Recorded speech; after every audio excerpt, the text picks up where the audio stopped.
एक समय की बात है, एक सेठ रेल से उतरा।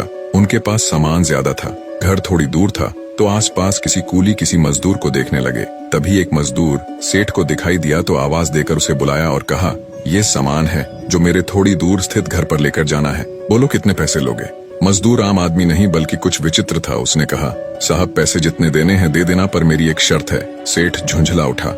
मजदूर और शर्त खींचते हुए बोला, बोल क्या शर्त है तुम्हारी। शर्त यह है कि रास्ते में चलते हुए या तो तुम मुझे कुछ सुनाओगे या मैं जो कहूंगा वो सुनोगे। अब आसपास कोई दूसरा मजदूर न होने के कारण सेठ के पास कोई चारा भी नहीं था। सेठ बोला, ठीक है चलो। मजदूर ने सेठ का सामान उठाया और चलने लगा। चलते चलते मजदूर बोला, आप कुछ सुनाओगे या मैं कुछ कहूँ। सेठ ने खिंचते हुए कहा, नहीं भाई तुम ही सुनाओ। मजदूर ने कहा, ठीक है मैं ही सुनाता हूँ, फिर जो कुछ भी कहूँ उसे पूरे ध्यान से सुनना। और मजदूर पूरे रास्ते बोलता गया। सेठ का घर आ गया। मजदूर ने सेठ का सामान रख दिया और सेठ ने जो भी पैसे दिए वो ले लिए और बोला, सेठ जी आपने मेरी बात ध्यान से सुनी या नहीं। सेठ ने कहा, मैंने तेरी कोई बात नहीं सुनी। मजदूर बोला, सेठ जी ये आपने अपने जीवन की सबसे बड़ी गलती कर दी। कल 7 बजे आपकी मृत्यु होने वाली है। अब सेठ को गुस्सा आया और बोला, तेरी बकवास बहुत सुन ली, जल्दी से यहाँ से चलता बन, नहीं तो तुझे अब मार पड़ेगी। मजदूर बोला, मारो या छोड़ो पर कल 7 बजे तुम्हारी मृत्यु तय है।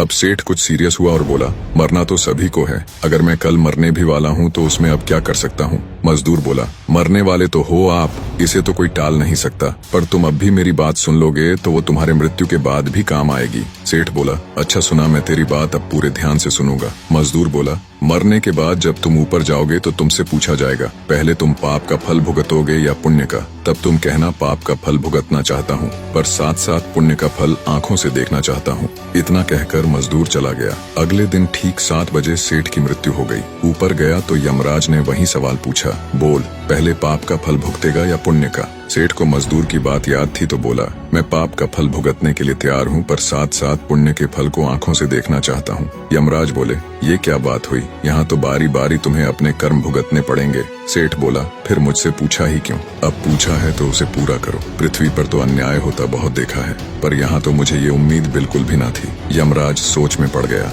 बात तो सही कह रहा है, पूछ कर ही गलती कर दी। अंततः विवश हो यमराज सेठ को ब्रह्मा जी के पास ले गए और पूरी बात कह सुनाई। ब्रह्मा जी ने जब सारी बात जानी और अपने पोथी पत्र पलटे तो उन्हें भी इसका हल नहीं मिला। कोई ऐसा नियम नहीं था जिससे जीव की दोनों इच्छाओं को साथ साथ पूरा किया जा सके। ब्रह्मा भी विवश हो सेठ को परमात्मा के पास ले गए, साथ में यमराज भी था। परमात्मा के पास पहुंचे तो उन्होंने ब्रह्मा और यमराज को वापस भेज दिया। अब रह गया सेठ, तो ईश्वर ने कहा, बोलो तुम क्या कहना चाहते हो। सेठ हाथ जोड़ बोला, जी मैं तो शुरू से एक ही बात कह रहा हूँ कि पाप का फल भुगतना चाहता हूँ और साथ साथ पुण्य का फल आंखों से देखना चाहता हूँ। भगवान बोले, धन्य है वो गुरु रूपी मजदूर जो तेरे अंतिम समय में तेरा कल्याण कर गया। अरे मूर्ख, उस मजदूर के कारण ही तू मेरे सामने खड़ा है। तूने अपनी आंखों से मेरे दर्शन कर लिए, मेरे दर्शन मात्र से तुम्हारे सारे पाप नष्ट हो गए। अब इससे बड़ा और क्या पुण्य देखना चाहता है। निष्कर्ष, गुरु हमें कहीं भी और किसी भी रूप में मिल सकता है। गुरु की हर बात ध्यान से सुननी चाहिए, पता नहीं कौन सी बात कब काम आ जाए। सभी गुरुओं को मेरा सत सत नमन। जीवन में सही मार्ग दिखाने वाली ऐसी ही और वीडियो के लिए हमारे साथ जुड़े।